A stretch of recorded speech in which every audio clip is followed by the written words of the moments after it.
G'day, punters, and welcome to another episode of the Footy Form Guide podcast. We've only got 3 left. I'm your host, Walley, joined as always by my good mate, Harro. How are you, mate? Very well, Walley. Now, there's 5 games to go in the AFL season, and I feel like we've been waiting all year for one team to actually make themselves the front runner for the premiership, and I feel like Geelong have done that now with their performance on the weekend. Yep. So it's all set up for Geelong, and we just need to find someone to come and spoil the party. Can anyone do it, Walley?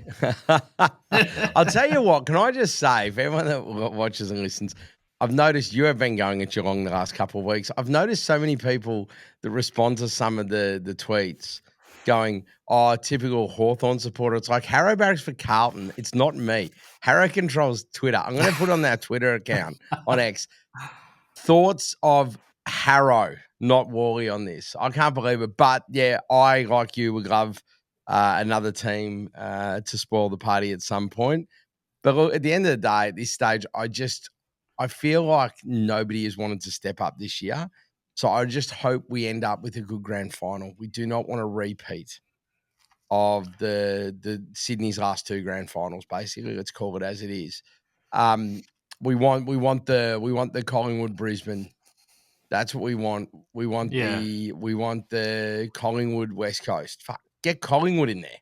Basically, whether they win or lose, it's going to be a good game. They do love a close game. They're all good with Collingwood. Collingwood are always good games because they don't get pumped. Anyway, we'll wait and see, mate. Let's get straight into the highlights. One other thing. Yeah, go. One other thing before we do, Wally. Just one thing that I picked out from the weekend, which I absolutely loved. And this is all about like storylines in sport. And this is where I feel like sport is just so fulfilling and for people and just the stories that come out of it. And David Swallow, for everything he's done for that club, it's like there is a God, there is a sporting God. And for these sort of things to come full circle, watching what that happened with him on the weekend and with the Gold Coast Suns, just a really positive story to come out of the weekend and really love that. And it was actually the perfect result because the behind is a far better result. You got to make the whole way down the other end of the field. And they just weren't going to do that in the 8 or 9 seconds. It just wasn't going to happen. I mean, technically you can, but they still got the celebration of the goal. So it was just that and heaps of time to set up. So just the whole it was actually the perfect storm. Yes, a goal's great, but you go back in the middle, you got half the distance to travel, you got 9 seconds. And you could just, especially when you got the likes of Sarong and Brayshaw in there, like you can send a Bolton in, but being able to go, we get to celebrate the goal, then there's a review so we can all set up perfectly, and they've got to make the whole length of the ground. It was time. The sporting gods looked after him. It'll be interesting to see how they go this week. All right, mate, highlights and lowlights for the round. All right, just from a betting point of view, we're kind of always looking at things through a betting lens, so we'll stick to that here. And our best bet got up comfortably on the weekend, which was the under 160 in the Pies versus Crows game. It was helped by just the 1 goal being scored in the last quarter. So that was a very easy watch in the end. We also had a lot of our under disposal picks get up on the weekend, and we had a lot of pretty happy Form Guide followers sending in their bet slips to our X page, and that was very nice to see, mate. Harro, plenty smarter than us. I saw a number of them said, hey, didn't risk danger, but took the other 4 in the Geelong game and got it up and was able to hunt. I think it was Bet365 or something, was actually getting a better price. So the whole thing was, it was, if you can somehow get on a Bet365, which if you follow us, you won't be able to get on for long, but if you can get on a Bet365, the prices there, Harro, are delicious, in the words of Bruce. Mate, I think overall we did have it was a very, very strong round. Did we miss anything? So I've got down here, like we favoured the Lions based on value. And they really did, didn't we? They didn't give a yelp, really. I thought they were pretty poor, considering, how high stakes the match was. And so, I would probably put them down as the low light, mate. Yeah, that's fair enough too. I think it was a bit of a shock.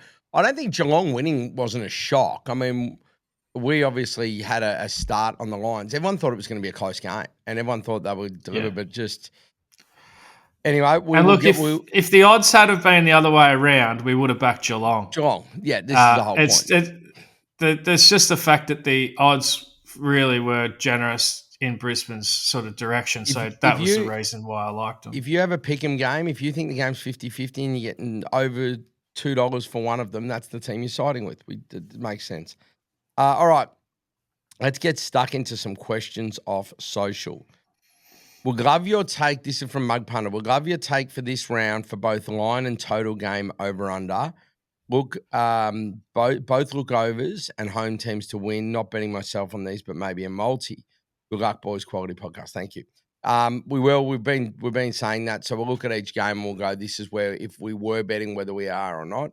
The other thing with that, I will say, is if you do want to have that lean, don't forget the alternate lines and handicaps. So you can choose your own line and choose your own total, and you might be able to play at a smaller price across the two games for all four markets. All right, Art Vanderlei hits us with straight sets used to be as rare as hen's teeth.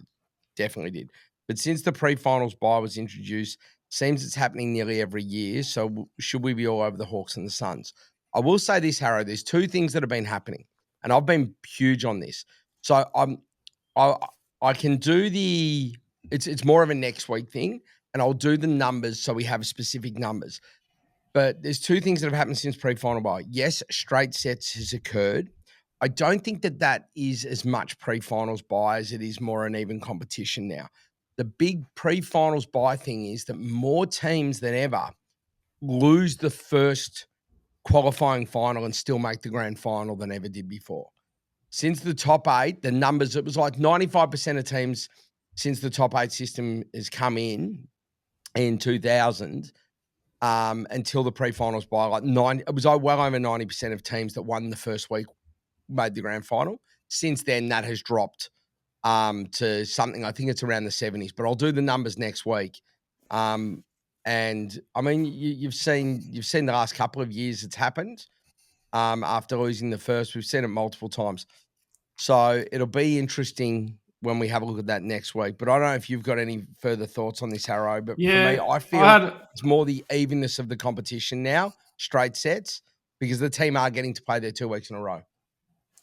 Yeah, I had a look at it, Walley, since the bye came in, and it's basically 50-50, whether like the top-ranked team wins or the top-ranked losing team from the week before wins, or the lower-ranked winning team wins in the second week. So it's dead on 50-50 actually, Walley. Mate, that's far more than I thought. Yeah. No, so I can go like last year it was 1-1, 2023 to both teams went out in straight sets. Then every other year it's sort of split 1-1, apart from 2017 and 2020, where it went the other way and the top ranked team won twice. So it's really no correlation or real trend there at all. Do you know what's funny, Harro? I know this. Is the top-ranked team won twice, but both losing qualifying finalists won into the grand final. So it went the other way. So there's all these, there's all that. That was Richmond and Geelong. Yeah. And Port Adelaide and Brisbane living at home while everyone else is living in a bubble, getting home finals, winning them, and then neither of them being able to make the grand final. Mind-boggling stuff. I mean, Richmond and Geelong were clearly the best teams in that season. Oh, absolutely. So, it's just... it does play to ladder position a little bit. So just looking at the last 25 years, the minor premiers have played in week 2 just 6 times. They've won every time, right? If you finish second on the ladder, you've played in the second week 8 times and you're 6-2. If you're third on the ladder, you've played 17 times in week 2 for 12 wins. And if you're fourth on the ladder, you've played in the second week 19 times for 13 wins. So you can see there's a correlation to ladder position and how you go in that second week as well. I don't like that first number, Harro. No, I didn't think you would. Don't like that first, but hey, 25 years is in exactly 2,500 years of history. Like 25 years, you can break that easily. It's only 6 games. Bob Beeman's long jump record when he went over 8 metres for the first time lasted longer than that. Please. There's a little nuffy stat for you, Harro. Just 40 years, I reckon, his long jump record stood for. Well, that's funny you mentioned that, because one day we were playing up at Red Hill, cricket this is, and our coach at the time, we were chasing a big score on the second week, and our coach, Tractor, at the time, actually brought up the long jump record. That same one you're talking about. He's saying, boys, today's the day. He brought up the long jump record. We passed them none down. Yeah, mate. Eventually, it gets broken. So eventually the trend will end. March Madness, no number one seed lost in 100 and whatever games it was. A couple of years ago, a number one seed lost. Like, these things eventually happen. This is the round. Anyway, we're getting bogged down with Hawthorn shit too early. Apologies, listeners. I know you're not here for that.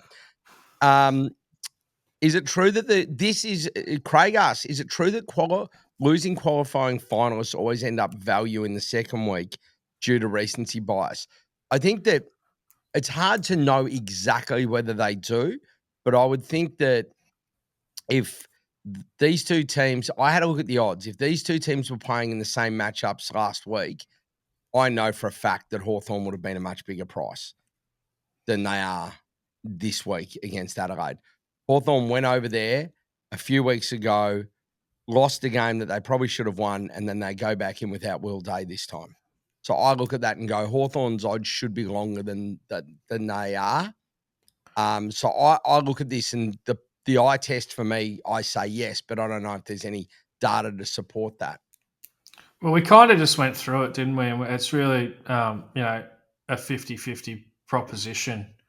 But it depends on the ladder position. 9 years. The higher your ladder position, I know that sounds obvious, but the AFL mentality has always been 1 or 2 doesn't matter. Get a home final, and if you can't get a top 4, and then it's like we consider it a little bit differently, but it's quite interesting. All right, Dish King, if you're the head of list management at the Blues, Harro, I'm going to say Harro, this is for you. What are you asking the Swans in return for Charlie Curnow? I know what I'm asking. I reckon this is a great question. Yeah, I love this question, actually. It's a bit of fun, isn't it, trying to put your list management cap on. Look, if I was the Blues, I probably would, I'd say to Charlie, look, if you want to go, that's okay, but we're really not going to, limit you to just being able to go to Sydney. We're just going to take the best offer we can get from all suitors. And I don't reckon Sydney have got enough draft capital or players that would actually come. So you just open the doors to I think Gold Coast would be the one that's probably got some good young talent that they could trade for Charlie. Would you take Jed Walter in a pick? Yeah, I would. Yeah, I'd definitely consider that. I saw 4, and the reason I like this quote, I saw 4 examples, and they were all from all different clubs. And if I was Carlton, I would have taken all of them. So one was McLean, Tom Papley, and a number 1 pick. I'd take him. I'd take that. Like, you guys, the idea of having a match-winning small forward at Carlton is just mind-boggling. That would be amazing. Plus another tall that could be a genuine number 2 to Mackay. And then a top 10 pick. I'd take that. Another one was Walter and a top 10 pick. I'd 1,000% take. Yeah, the other one was Geelong, Harro. So I saw these are just proposed trades online, because Geelong's always in the discussion. Shannon Neal and a pick for Charlie Curnow. I don't think Geelong would take that. I would. I don't think Geelong would. My point is that they have to be realistic. If your player wants to leave, mate, if you keep them and you hold them, things don't turn around. It's very, very rare that a player will end up coming back around and wanting to play, especially when the issue, it sounds like, is clearly the coach, which is a major issue. So unless they're making a change at the helm, I think it's a no-brainer for Carlton to try and seek a trade. Yeah, I think they should. I think they should, but only if they can get don't take peanuts for him. Obviously, he's a great player, So Yeah, you I need agree to with that. you need to get well compensated. But Yep. if you do get the right sort of deal, then it's probably a good time for him Yeah. to reset a little bit. And so. But I just can't see the Swans being the team No, to be able I to think the cop Gold up. Coast is the team that could do it. I think it's Yeah, Jeb Walter and a pick. I think yeah, it's and that's the whole thing. If they want to actually do it, it's Jed Walter and a pick, and maybe it's Jed Walter a pick, or maybe it's Jed Walter and like an Ainsworth or something that is a good serviceable forward. My yeah, point is that it's fine to beat the chest and go, we're taking 4 first-round picks. That's all great, but you just got to temper it and be realistic here. There's some what the pieces you need as a football club and what you can get. If you can get a number 2 to Harry Mackay and somehow a small forward out of it, it'd be it's going to be a better result. yeah. Anyway, we'll see what happens. Chris says, would you look at changing your approach to most goals disposals moving forward? If you were to split staking between your most likely player from the 8 teams, you could avoid losing out on teams that you like that go out week 1, e.g. Giants that you expected to win. Okay. Obviously, there's so many different ways that you can play the most disposals, most goal markets and that. We took a couple of different approaches. With the disposals approach, we went with a team that was in the bottom 4 that we thought would win. With the goals approach, we went with 2 different teams in the top 4 that we thought we think we'll get 3 or even 4 games out of. And that's why we did it. So they were 2 different approaches. I feel like the reason you're getting such big prices in these markets, Harro, is because they are so hard. Yeah, and I it's mean, not something, it's obviously not something that we're going to be piling into, is it? It's a little bit of fun, no. really. Can I tell you though? I'm going to tell you 2 things here.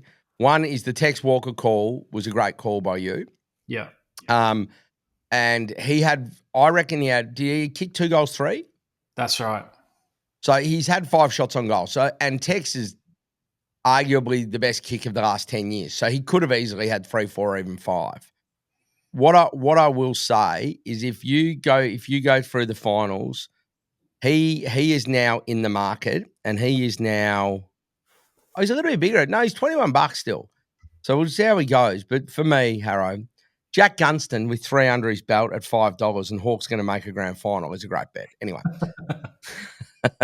tongue firmly in cheek there. But I'll tell you what, you could do worse than backing him because he's proven everyone wrong week in, week out. All right, next one from Crammer. Do we always see an uptick in disposals to inside mids during finals due to the increase in contested nature and a decrease to outside players? I can definitely say with some authority that the decrease in outside players is common. The inside mids, it's not as simple as they go up in finals. Like we do see a lot more slow play as well in finals, and this can just take a couple off, as well. But what we did see on the weekend, which I thought was a trend that we've seen recur year after year, is tackles were up. Okay, so tackles up about 10%, which is very much happening every year in finals. So that was something that's continued. But I still would just continue to play the inside mids based on their matchup and their form and everything like that, rather than adding a finals sort of caveat to it. Yep, very good, Harro. All right, next couple of questions. Next one is this is Darcy Moore, Gary Ayres medalist. Darcy He's on Moore, 10, mate. Yeah, I could see it happening, mate. I could just see him there on the podium on grand final day getting the Gary Ayres award. I don't think they get the Gary Ayres medal on grand final day, do they? That's the coach's thing. Isn't it? Yeah, Oh, mate. right. It's not. I don't think there's even a presentation. They'll probably just get a signed photo of Gary sent to them in the post, mate. But it was interesting because Moore, he had a great game on the weekend after a shaky start. But look, if Tex had a kick straight, he still probably ended up with 4 or 5 kicked on him. So although he did some really nice things, especially some of that intercept marking and stuff, probably the best we've seen him play for a long time. It could have still looked a bit different if Tex had a kick Yeah, streak. true. The fact that he got the 10 means both coaches on either side of the ball saw it and were happy. So, Yeah, and he the after thing, quarter time, he was very good. yeah. All right. Next one, Ben goes, listening to you guys has led to the most profitable period of my betting career. Awesome, man. That's great to hear. Any thoughts on Norm Smith? He's got Neglong at 126, Brian Myers at 51, Dempsey at $41. I love Dempsey. Wingers, rangy wingers, like we've seen Isaac Smith, Andrew Embley, just a couple off the top of my head, hard matchups. Wingers are great. Dempsey he led the coaches' votes in that first final. So he's not afraid of finals. He's going to be great. So Dempsey at $41 is the pick there that I really like. Ned Long's an interesting one too at a price. That's less about because he's going to be far, far, far shorter, obviously, if they make it. But I think Ned Long's one of those interesting ones that could pop up and do something. But Dempsey for me there is the one I really like. I look ahead and go, who is going to be in the grand final? Who do I think is going to win the grand final? And then go across for me. And there's the price is completely and utterly gone. Well, it's not really because actually we halved this on the day. I think Max Holmes is such a good bet if they make the grand final. The problem is that the prices. He's $12. Yeah, but I still think you'll get $8 or $9 on game day. So that's the problem. Yeah, and you still got to wait for him to not get injured in the prelim and them to win. So those prices are that's what I'm saying. Garbage. The price is gone. But Max Holmes is the one for me this far out because Geelong are in the box seat to make a grand final. They look like the best team in it at the moment. Again, there's no spoil on Dacos. It's like Holmes and Dacos. The only difference is Dacos is $10 at the moment. He will be $4 if they play in a grand final. He'll be that Chris Judd, Dustin Martin odds. Yeah. So that's the one I go, is Collingwood $2.50? No, they're not. Collingwood's going to start at $1.50 to $1.80 favourite. They're going to be hosting either a depleted Brisbane or Gold Coast in their first prelim. So for me, I think at $10, I would probably be happy to have a bet on Nick Dacos at the moment. Do you agree with that? Yeah, I agree that his price is probably likely to shorten a lot more than the others. And actually, it was good to see, Dacos, he only had 24 disposals on the weekend, but he cut out any of those cheap. I thought it was one of the best games I've seen him play. He was so good. He wasn't chasing the cheap ball at all. And this is what finals brings out of players. He really, everything he had to work really hard for, and he did just a great job. I don't know why he doesn't play like that week in, week out. Instead, he tries to chase the high number most weeks. But obviously, come finals, he's prioritised just doing obviously the harder things. And I thought he played a brilliant game. So, I'm going to ask you a follow-up question then. Another one of your posts about Dacos was that one coach gave him 4 and one coach gave him 1. I would argue that he deserved 4. I had him in the top 3 players on the ground. Yep. Do we think that Craig McRae's given him the 4 and Matthew Nix has thrown the toys out of the cot and only given him 1? I don't actually know, but what's weird is that it happens time and time again where Dacos gets an indiscriminate amount from one coach to the other. We don't know. There's no way of knowing. But the bottom line is Nick Dacos was in the best few players on the ground. Yeah, but that's not what my post was about. The post was just pointing out that once again, one coach has rated him completely different to the other, which happens a lot in these coaches' votes concerning Dacos. So, and it's very easy to work out that one coach did give him 4 and the other coach gave him 1. It's just odd. It's easy to work that, but we don't know. Do you think that it should be called which coach voted for who? Do you think that should be part of the voting? I'm all for more transparency, 100%. Yep. Yeah. I agree with that. But there you go. All right.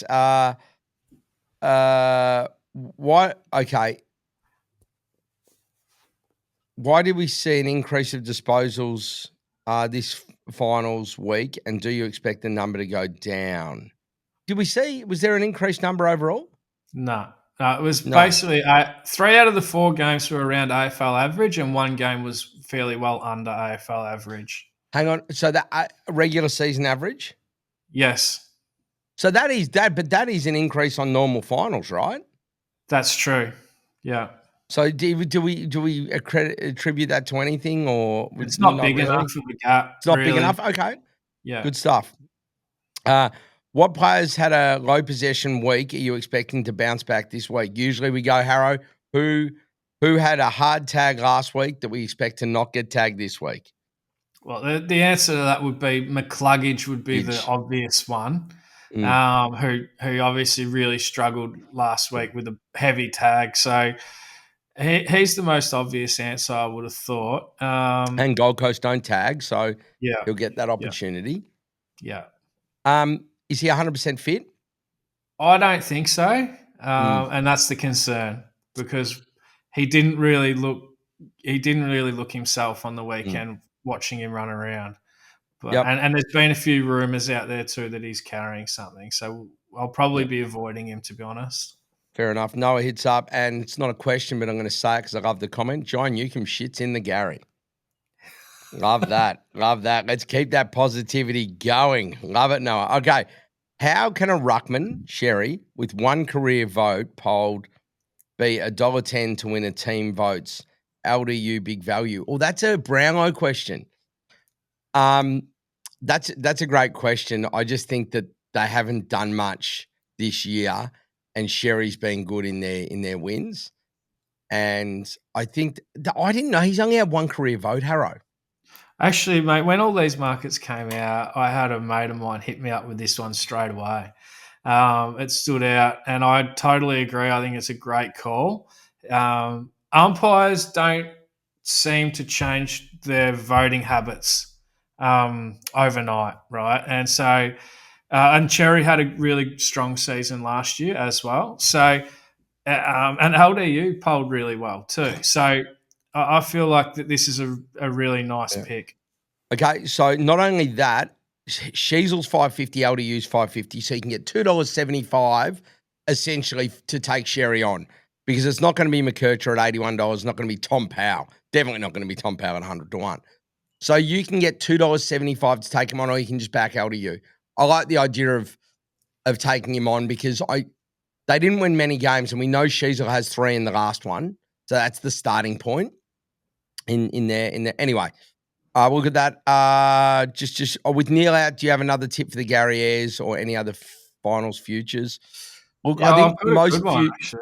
Oh, wow, you do. I was going to say most futures are gone. Give it to us, Harro. So I like Max Holmes at $12. Already on 4 votes. If he's going to play the winner of Gold Coast and Brisbane, neither of whom tag, so that's going to suit him really well.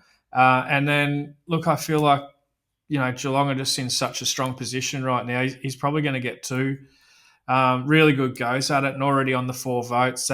He's sort of proven that he's built for these types of games, so I like it. And the grand final has points loading on it too. That's a good point. I like that. Yeah. So that's what you got to remember. So the grand final is 1.5 times. So if you get all 10 on Norm Smith medalist, they always give him 10. When the Norm Smith comes, the 2 coaches just go, mate, I've got to do my votes on the Monday. I've been on the piss for 2 days straight. I don't care who won the Normie. Okay, great. It was Max Holmes. So that's 15 votes. So don't forget that. So it really advantages you to win the Norm Smith, as it should. All right. Yeah. Absolute swag of questions. Thanks to everybody that hit us up as always. We've got 2 games to get into. Very, very exciting. We're going to start on Friday night, Adelaide Oval. The Crows are $1.84. The Hawks are $2 flat. The line is obviously next to nothing. It's 1.5. And this is where the value comes in. Like, there's no way this is the price last week, Harro, if they're playing. I think we agree. The line total over under is 166.5.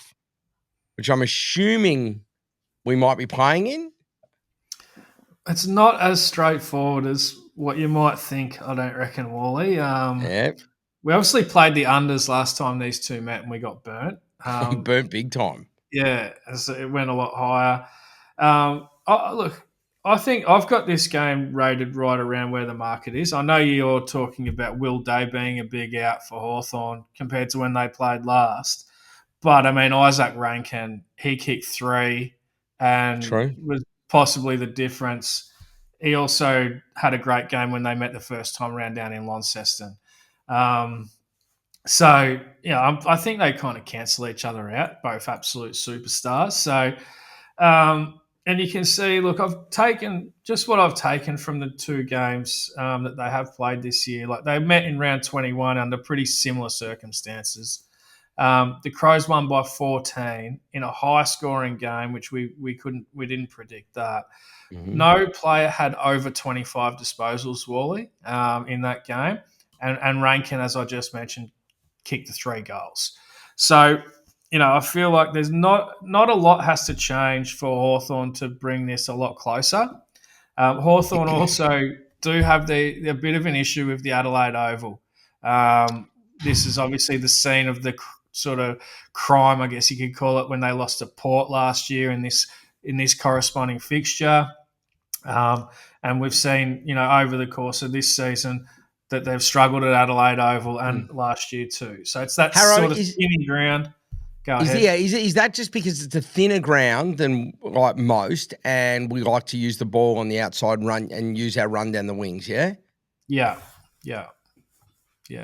It's Can we get it widened at all? It disrupts their ball movement. Can we get the boundary put out to the fence? Can we just widen it by a couple of meters each side? Look, I think Hawthorn will be working on altering their style somehow to suit this.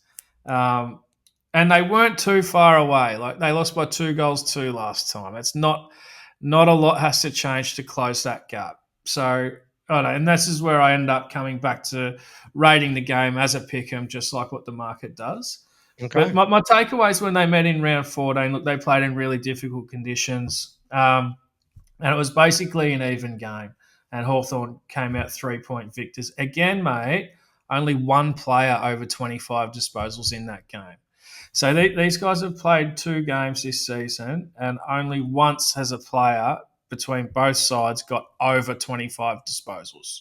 So that, I feel like this is shaping up to be one of those games which is going to be, pretty low disposal, and every player is going to have to work pretty hard to get a kick. So I can't really confidently recommend a bet on either team. But as we saw last week, mate, 3 of the 4 finals games, the margin was under that 24.5. And we can get $1.80 for this to be a margin under 24.5. So I think it's not a bet that I play regularly. It is more something that I'm probably playing when I've got, a big set of data, which everything sort of is telling me that these 2 teams are fairly evenly matched. And that's where I come to in this one. Look, I have a lean. We ask if we've got a lean to anything. I have a lean to under total points based on both sides' overall, defensive rating this season. But just given like the way the game played out last time they played it, it's kind of put me off that. So, Wally, we look at so what I'll do here is I'll have a look at some goal kicker bets and some disposal bets, right, because there's not a hell of a lot for us to find in the 2 sort of major markets. I love the game of Pedlar on the weekend. He's kicking for goal especially, and when you're backing a guy to kick goals, you really want him to kick straight, don't you? So he's $3.50 to kick 2. He had 3 last week. And I feel like they're going to be happy to try and find him. He's probably going to get the weakest matchup down there. So there's one. And this is a sneaky one, Wally. It's a bit speculative, but with having seen Steele Sidebottom playing on a wing, run down and kick 3 goals against the Crows last week, I've picked out Massimo here, mate. He's $4.20 to kick a goal, just in any time, and he actually kicked 1 goal too against the Crows last time they met. So there's just a couple of sneaky goal kicker bets if you fancy one of those. And Jack Gunston to kick 6, obviously. Go ahead, sorry. Jack Gunston to kick 6, obviously. Obviously, mate. in Wally's wet dream, I think that's probably going to happen. So Pegler for 2, and you might even play him for 3. Massimo for an anytime goal scorer is a big price, and if you wanted to play him for 2, you're getting a huge price. Yeah. There you go. So all right, disposals. Disposals, which is where we do a lot of our best work, Wally.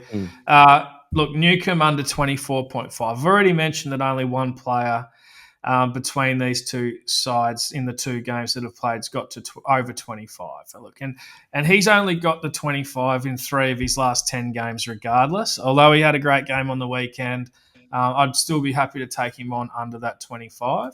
Rory Laird, look, with similar reasoning, mate, and he's also only got to 25 in 3 of his last 10.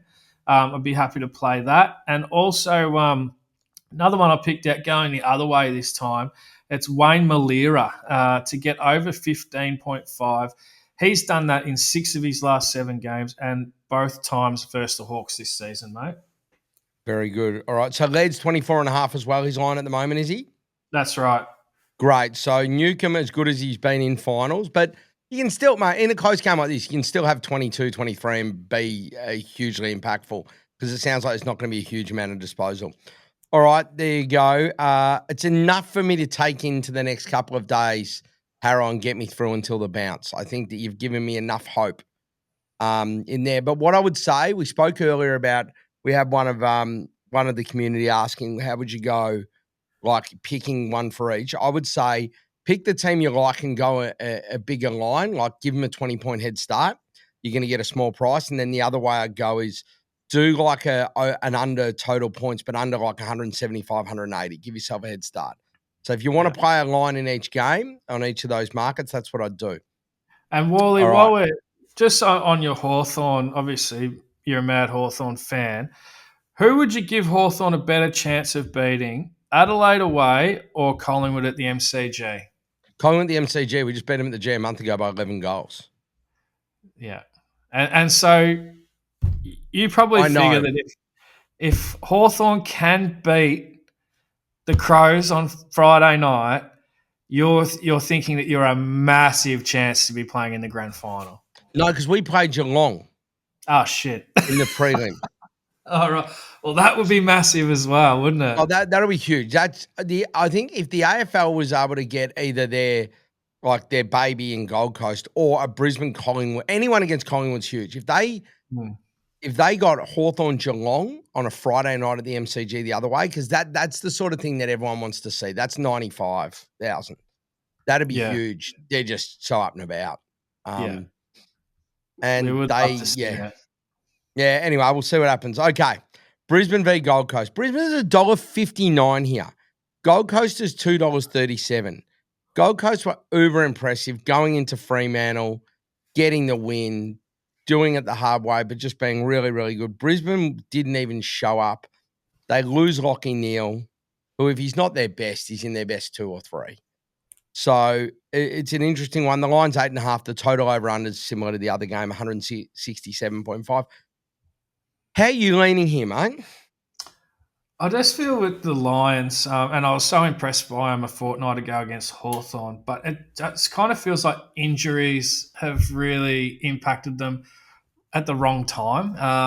And it's just disappointing to see a team like that could really challenge for this and probably win it, hit this hurdle. It's kind of you'd be pretty disappointed if you're a Lions fan because a lot of it's just luck, isn't it? And obviously they've kind of run out of luck right now with the injuries they've got. Like it's Lachie Neale, who's their probably best midfielder, you know, their second fullback, their centre half forward, and their best small defender. And I feel like it doesn't rule them out from being able to win this game, but it's going to make it so hard to actually go and win a flag when you've got all that against you, isn't it? Especially when you compare it to the other teams left in it. Like Hawthorn have got one player out. Geelong, I don't really – they might have zero. Collingwood, by the time we get to their next game, I don't think they're going to have a significant injury on their books. And look, Gold Coast even, they've got a couple, but they're not guys, they haven't played for ages. So, Brisbane are up against it a little bit from an injury standpoint. I've got this game like right around the market, which these types of games, the market does get a really good opportunity to study it and get them right. And again, so I kind of rate this really similar. If I was going to have a lean, look, with very low confidence, I'd probably lean to the Suns. I could easily see Brisbane coming out and playing the way they did against Hawthorn and being far too good for the Suns as well. So very low confidence there. But what I do like is actually the over total points in this one. And if you take out games in the wet, take out games involving Collingwood and Fremantle, who tended to be involved in low-scoring games regularly, then these two teams are producing mostly higher-scoring games. And it's going to be good conditions. And both coaches they err on the attacking side in terms of their style. So I'd be happy to have a play there. How about those people on the weekend, Wally, who were lucky enough to be on Cam Rayner to kick 2+ goals? Amazing. Have you ever seen anything like that? You know what I'm talking about? It's insane. Like he's nowhere near it. He's had a chat to the arm. They're like, he's gone. He's obviously getting grabbed and pushed and manhandled, and he's gone to the umpire and gone, listen, mate, I don't know if you're watching this, but you have to watch what's going on. Got no issue with that. Gets the one, which was not there at all. And then was it Guthrie? Just absolute brain fade comes in and pushes him in front of the umpire. The second one is a free kick every day of the week. Because the way they look at it, I saw it was the same with we had the Willie Rowley situation in gather round. Because the umpires, and I understand the second one, because that's the sort of stuff that creates melees. So they're going to be, if it's already fiery and you push someone over outside of the contest like that, you are going to get the free kick against you, whether we agree with it or not, Harro. It's the rules. And I think Gary Lyon actually said that well. He goes, it doesn't matter. He said this week, it doesn't matter whether we agree with it. They're the rules. The first one was a flop. The second one was stupidity. I loved your rage bait tweet too. You're long on top here, apart from some undisciplined acts. And then I think half the people got that you were sort of taking the piss and go, this is gold. I'm here for Harro's rage bait and all that. Other people just don't. Because I think what happens is during games, some of our commentary, people from outside of our community that don't know us, they obviously jump on and see some of our tweets or your tweets, and then there's others that obviously just probably had enough of it, but that's all right. Like, yeah. Anyway, it was hilarious. What we really don't want to see is the umpires having any influence on games, especially not in September, Harro. Mate, especially like, where's the game sense? And that umpire must have known when he blew his whistle that it's a 200-meter penalty, basically. Ball from and it's nothing involved in the play, right? It's not involved. Like, did he go and warn the bloke a couple of times? And this is what I love about the NRL. The umpires will have a chat to the bloke. Hey, listen, like, if you keep this up, that's a little bit of common sense, isn't it? Rather than really like turning the game on its head like they did, they should not be noticed. And I thought it was garbage umpiring overall. Same, Harro. And the other thing is, Harro, is that I know it's happened there, but the ball's down the other end. Like, just reverse the free kick down the back line and just let them go, okay, you pushed him over. It was off the ball. It's a cheap shot. Brisbane's footy, turning it over. I can't remember who's going for goal. It's now your ball in your defensive 50, and everyone would have just gotten over it and moved on. Yeah. It's the fact that he kicked the goal and then got a second goal. But those that backed Rayner for 2+, look, the punting gods were smiling on you. You know what? We all get screwed that many times. Enjoy it. Well done. Very, very good. All right. So speaking of which, so we like here, low confidence on Gold Coast, but really like the over total match points. Disposals and goal kickers in this one, Harro. Yeah. So look, we've been talking up Bailey Humphrey for about a month now, and he proved why we were bullish on him, and he came out and kicked 3 on the weekend. So I think he's a guy that I'd probably follow up with and look to back again, mate.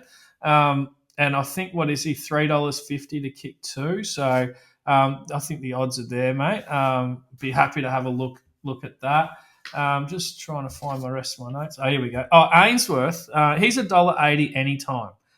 He's done that in 7 of his last 10, and he also kicked 3 against the Lions last time they met.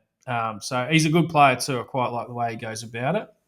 And again, mate, if we're looking at something a little bit longer odds like we did in the last game, Fiorene's $3.60 to kick a goal. He's goaled in 7 of his last 11 games, including last week and last time against Brisbane. So there's a couple there for you. From a disposals point of view, I actually expect this game to be on the higher end for disposals, especially in relation to finals. But I expect it to be reasonable scoring and reasonable sort of disposals. So we see with both teams, there's really a lack of tagging that goes on, especially through the midfield. Harro, I'll ask you one question though. Dunkley has gone to Rao previously and been relatively efficient. I know it's not a hard lockdown tag. Is that how you're seeing this? Will he go to Rao again, do we think? You would have to think so. I mean, Rao did have 37 against them last time, completely destroyed them. So that probably makes you think even more that he will. So we'll see what happens. I'm going to leave Rao out. Okay, great. Because of that, that I sort of factor that what can happen there. So, look, this is just going back to memory. Last time I do sort of recall that the Suns, they do put a bit of pressure and time into defenders, opposition defenders. And the one guy that last time I picked up on was Harris Andrews. They I think it might have been Long or someone played like a tagging role on Andrews, and he only had the 11 disposals. And so I'd be keen to play him under 15, mate, or 15.5. Look, Dunkley, I've seen he's really thrived when Neil's not in the team. He's lines 25.5, and 4 of his last 5 games, he's actually got 30 plus. So he's in really good form. Zorko, the Suns will put pressure and time into Zorko. He only had 17 against them last time, 23 the time before that, but I recall that 23. He had 5 in the last 2 minutes. So we were on him that night. So I remember it well. And but for him, under 25 disposals, I'd be happy to play that. Zach Bailey, absolutely flying right now. His last 3 games, he's gone 28, 25, 27. Had 26 against the Suns last time, and his line is 22.5. And final one, mate, Noah Anderson, 28.5. He had 33 against them last time. When not tagged, 8 out of 10 times he goes over that 28.5. So very keen on that also, mate.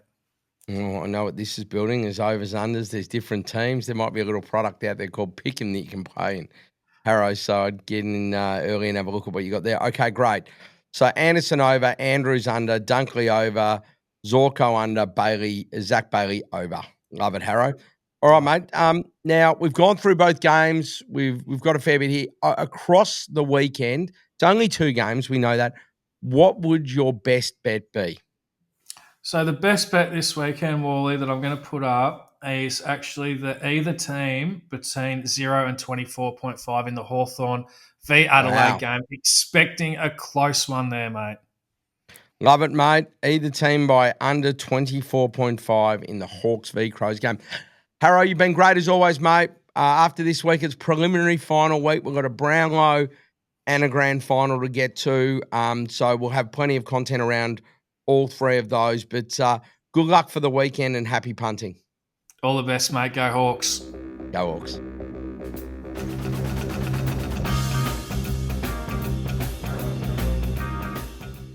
What are you really gambling with? For free and confidential support, call the number on the screen or visit the website.